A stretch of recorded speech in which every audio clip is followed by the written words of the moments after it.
Hey there, delightful makers. It's Lynn Christensen with Emerald Falls Quilts, and I want to do a quick video to talk about one of the fun things that I think you could do with the Wooly Flourishes.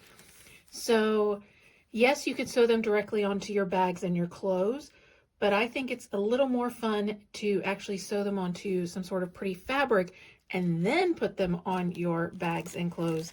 So I have this beautiful fabric. This is a Prairie Heart with Benartex, and I am going to take my little critters and I'm going to sew them onto the little blocks here, and then I will cut out those blocks, and then I will use these fabric pieces on my jacket.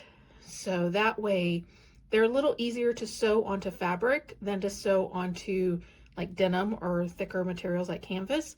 So I'm going to sew them onto this fabric, and then I'm going to create a patch with this fabric and put that on my jacket. So I think that if you get the Wooly Flourishes and you're like, oh my gosh, these are tiny, and you think it's going to be a little hard to sew onto some clothing, then I recommend sewing it onto some fabric first and then putting it on the clothing. And I will show you how this will look when I have it all put together.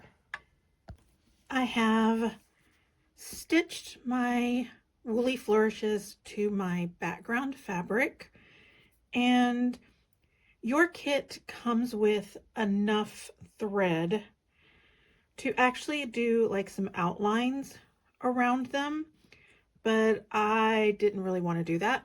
I just used the wool thread to stitch them down and then did the decorative little stitches to make their like eyes and noses. The skunk is really cute because he comes with a glittery thread, and that's a really fun addition to do for his nose and to go around him.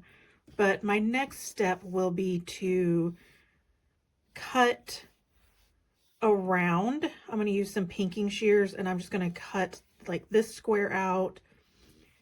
I'll cut the possum's just a little bit bigger, so I gave him a little more space. I'll cut that. And then for the trash can, I will cut that square and that square for the raccoon. Okay, so I have sewn the patches onto my jacket, and you can see that by putting the little Wooly Flourish inside the fabric, it made a really cute little patch. So there are those three. And I just did like a running stitch around the outside. And then I'm going to turn this around. Here you can see my little possum in the little pocket. So she is there on the front of the jacket. So there you have it, a really fun and easy way to add your Wooly Flourishes to your clothing without having to deal with sewing through the thickness of the clothing. Just sew them onto some really cute fabric and then sew that fabric on, or put that fabric on with a fusible to make a really cute little patch.